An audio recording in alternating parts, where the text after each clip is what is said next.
KD's feeling. And he said, to be honest with you, I don't know. So whether that means KD's been doing all of his rehab away from the team or the team hasn't really necessarily been checking in on him, that's another dynamic to look for as we head towards tip-off. I found that very interesting. I understand, Courtney, that everyone's going to be talking, rightfully so, in Houston about, hey, we're still alive. Maybe we can come back. There's no Luka. This team is, had a great game last night. All 5 starters in double figures. Heyman Thompson with 23, 7 assists, 4 rebounds. Like, positive things. I get it. LeBron only had 10 points in this game. He took the blame for the loss. But I can't get those comments from Dave out of my head. I think it's a frustration of the teammates when you say, I don't know what's going on with him. Clearly there's something here, because if it's not one thing, it's another. It's the knee injury that he sustains before game 1 in practice. And then a bone bruise now in his ankle. And it sounds like it's an indefinite timeline because we don't really know when he's going to be back.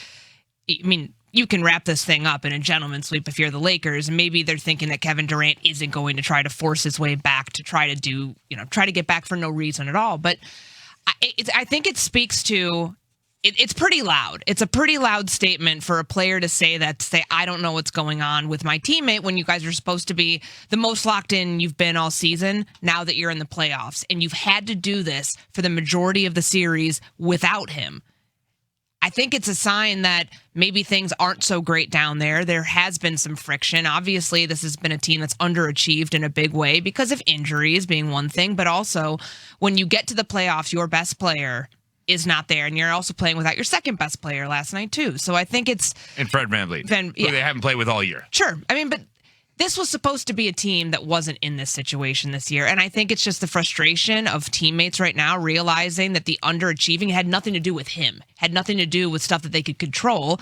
And now it feels like if it's not one thing, it's the next. But this is weird, Courtney, because the guy missed 4 games during the regular season, and he's missed 3 games in the postseason. When it matters, he's missing games. That's the problem. And if we know Kevin Durant's history, which we do, he wants to play through this. This is not like, I'm mad at everyone, I'm not going to play. All the guy wants to do is play basketball. Like, that's, everybody says about Kevin Durant, you could critique him, he's different, he's aloof, he's not a leader, et cetera, et cetera. Okay, but all he wants to do is actually play basketball. But now, based on those comments, based on his injury, and yes, the Rockets won last night, and they're down 3-1, I assume LeBron and company will close it out.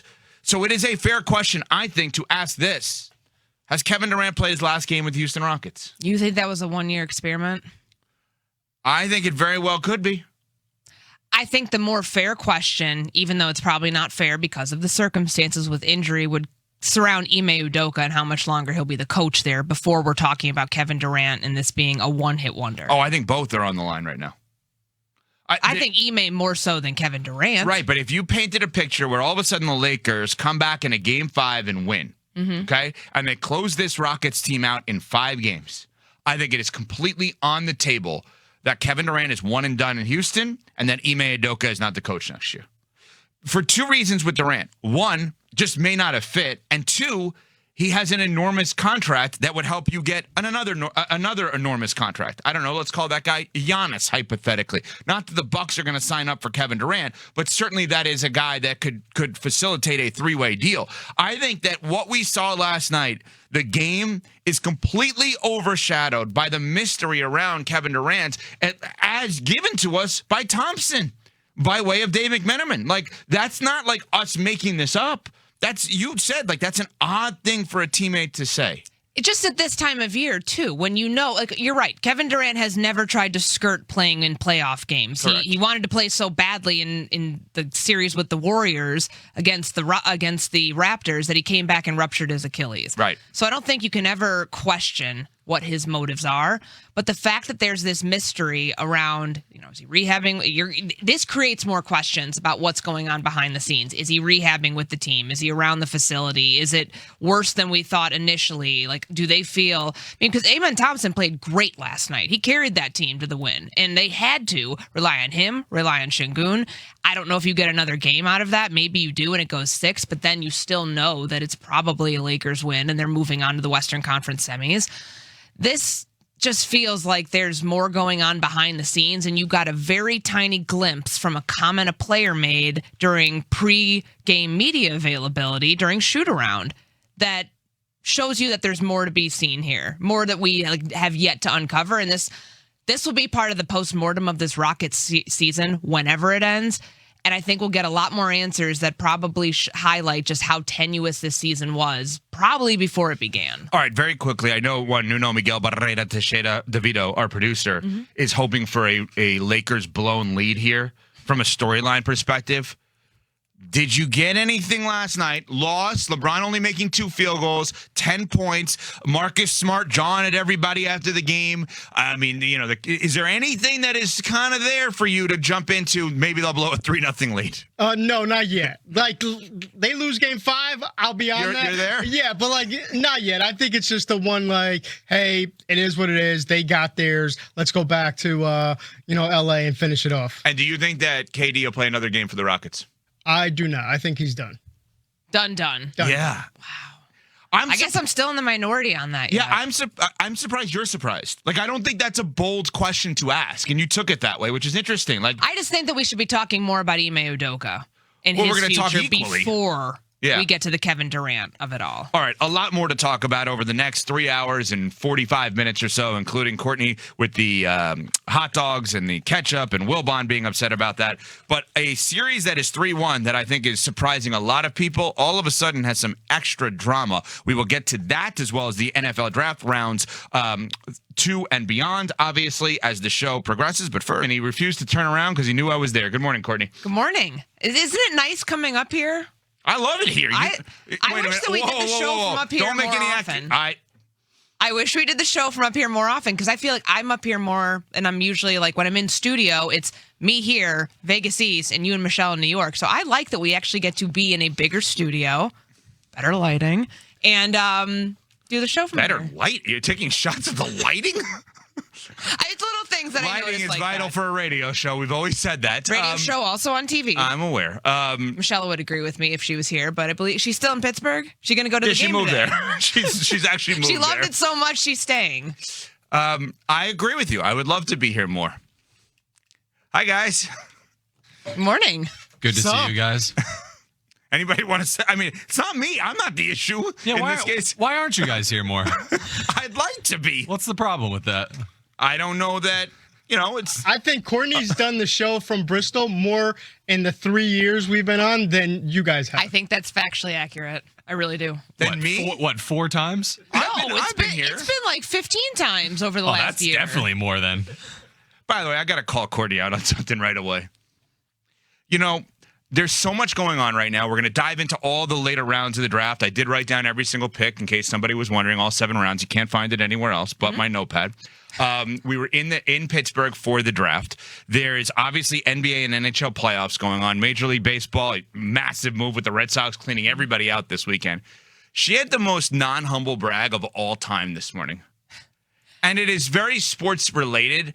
But we're literally sitting there in hair and makeup, and she turns to me and she goes, the first thing that I got this morning on my phone, and I'm thinking, a Shams tweet updating the Jokic and Randall finds. Nope, not that.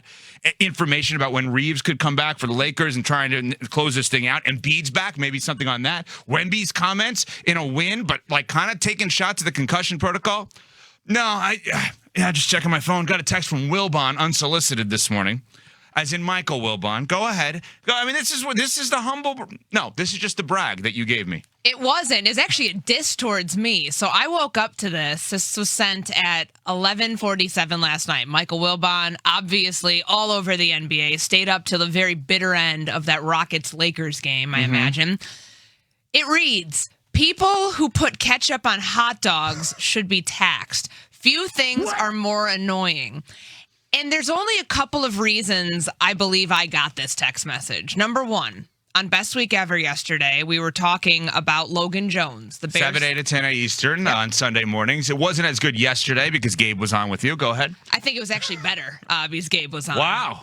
Shot at Burns. Peter keeps leaving me, so you know Okay. what? At some point, we're going to be like in a custody battle here over this. But no, we were talking about Logan Jones as one of the winners of the NFL draft. He lands in Chicago, a team that's going to not thrust him into the job as a center right away. He has time to learn, but not only that, he was drafted 57th overall. Heinz 57 is giving the 57th overall pick a lifetime supply of ketchup. Brilliant. Except for the marketing plan. fact that, you're going to a place like Chicago and you get meatheads who yell at you if you put ketchup on a hot dog. And I've I didn't talked pick up about on the this connection before. with this. This is fascinating. I've talked about this a number of times. I love ketchup on a hot dog. I don't think it's a bad thing. I know we're on in Chicago right now, and there's people driving into work listening Yeah, to me you're right. saying, like, I want to change the channel. I'm sorry. So I'm guessing that Wilbon either heard that and heard my stance on it, because I've been very public about it. Oh, that's I've nice gone of on you. Sports You've been Center. very public about it. I have. I've gone on Sports Center. I ate a hot dog on Sports Center on National Hot Dog Day. Remember when Ben Johnson ripped his shirt off and the Wieners Circle Northside hot dog Yeah. stand gave free hot dogs to everybody? Uh-huh. I went on Sports Center that day, ate a hot dog with ketchup on it, got crucified Because of the ketchup. because of the ketchup. So I'm guessing that's why. Pat But shaking his head. what's Go wrong ahead. with that? No, I'm with you. I don't understand why people are critical of I this. totally agree. People, this actually- is Wilbon. This is not just people. This is Michael not the- Wilbon. It's a Terrible He's opinion by not- top Wilbon. of the food chain. He's not the only Clearly one who not. feels this way, though. A lot of people feel this But way. he's the I only just- one you mentioned that texted you this. He's the only one who called me out for hot dogs. So apparently, I'm going to get to the bottom of why he felt the need at 11:47 p.m. Eastern time to text me that. I'm I a will get back to you on ketchup that. only person. Thank you. Just ketchup. No hot dog, just the ketchup. Just the ketchup. Just the ketchup in the Spoonful of bun. ketchup on the bun. By the way, I think we should do this. Book Wilbon for today. Okay. One question interview. That's it. Tell him we'll ask him one question. What made you text Courtney that? And why? Well, that's two questions. What disturbed you so much about Courtney's hot dog take? Okay. That's it. One question interview. Boom. All right. Maybe we'll do more. LeBron and the Lakers did lose last night to the Rockets. LeBron was tweeting about Nelly Corda during the course of the day, Saw that. who's a great LPGA player, and kudos to Pat Costello, who I think discovered her actually years ago and said we need to be paying attention more to Nelly Corda, and he's right. So, which I didn't realize, and Pat still doesn't realize, her dad, Peter Corda, was a tennis player forever. Pat doesn't know who that is. But anyway, the point is, LeBron, I don't want to say wasn't focused, but up 3-0 against the Rockets, they weren't really worried. The Rockets win that game. Lakers are going to go home. We think they should be fine. But can I add some spice to the hot dog at this course. point?